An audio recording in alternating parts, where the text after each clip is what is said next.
kita akan belajar bagaimana melakukan cross cutting atau analisis menyilang pada saat kita akan merumuskan rekomendasi. Tetapi yang akan kita bahas yang pertama, bagaimana cara analisis menyilang atau cross cutting. Yang kedua, bagaimana menyusun rekomendasi, dan bagaimana menerapkan hasil analisis menyilang dalam penyusunan rekomendasi.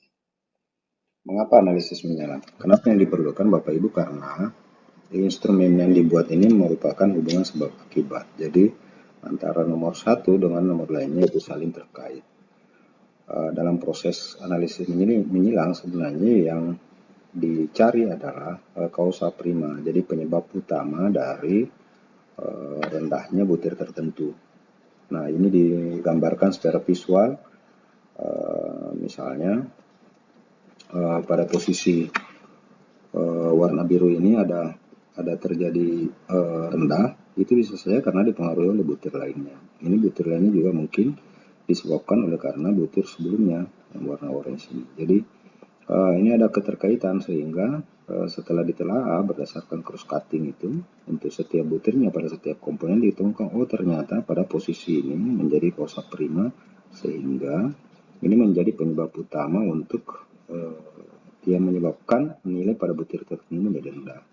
Itulah sehingga dalam penyusunan rekomendasi nantinya pada posisi kausa prima ini yang kita buatkan sebagai penyebab utama dari rendahnya nilai butir itu. Nah, Bapak Ibu, bagaimana cara melakukan analisis menyilang? Yang pertama adalah membaca data capaian kinerja per butir untuk setiap komponennya secara berurutan, mulai dari komponen mutu lulusan sampai ke manajemen madrasah.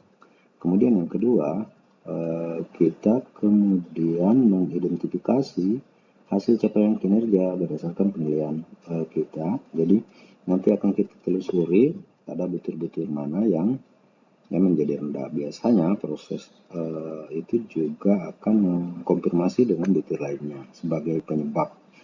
Kemudian memberi tanda capaian kinerja pada butir yang paling rendah.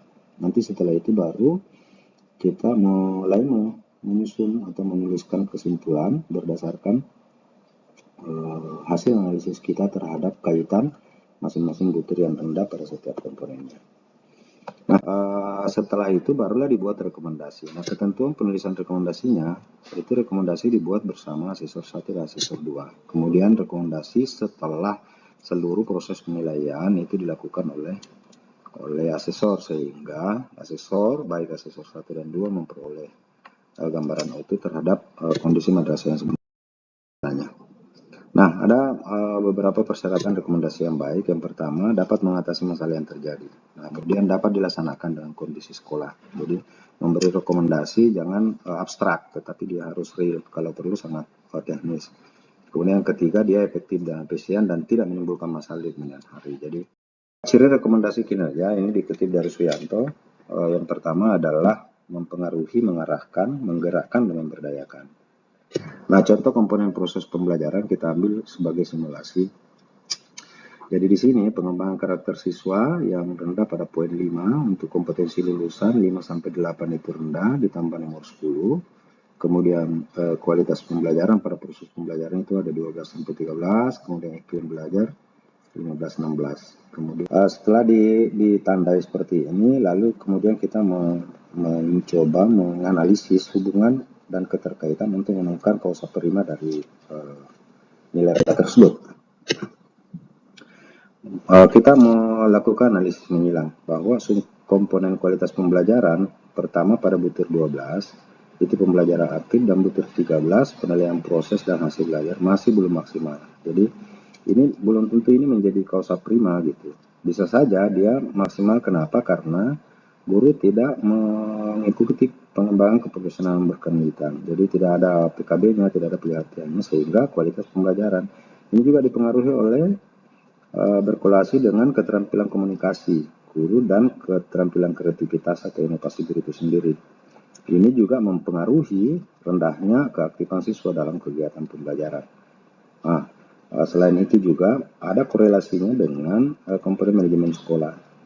Pada butir 34, sekolah memberi layanan bimbingan dan konseling itu tidak jalan. Nah, Oleh karena itu kita kemudian mencoba mendistribusikan WOT. Jadi kondisi sebenarnya bahwa iklim belajar yang baik itu harus didukung bla bla bla, ada literasi, menghasilkan karya sastra, guru harus profesional dan seterusnya. Kemudian alasannya kenapa? Karena suasana pembelajaran yang aman harus didukung oleh kompetensi guru yang baik, ada program literasi melibatkan siswa, kemudian bagaimana mereka menuangkan ide, membuat dan menulis karya ilmiah, membuat inovasi, meningkatkan kreativitas dan seterusnya.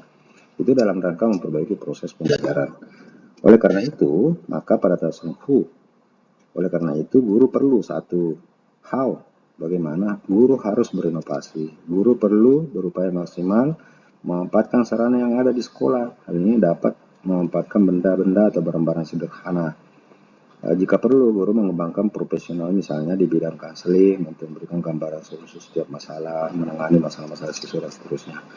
Nah, berdasarkan analisis tersebut, lalu dibuatlah rumusan rekomendasinya bahwa suasana pembelajaran yang aman dan nyaman membuat siswa berpartisipasi aktif dalam pembelajaran didukung oleh penilaian yang baik, kemudian menciptakan iklim belajar yang baik, kemudian melatihkan literasi kepada siswa, memaksimalkan sarana dan prasarana, kemudian memanfaatkan benda-benda atau barang bekas di sekitar sekolah.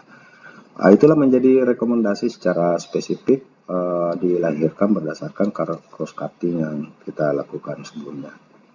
Demikian materi kita. Terima kasih banyak. Assalamualaikum warahmatullahi wabarakatuh.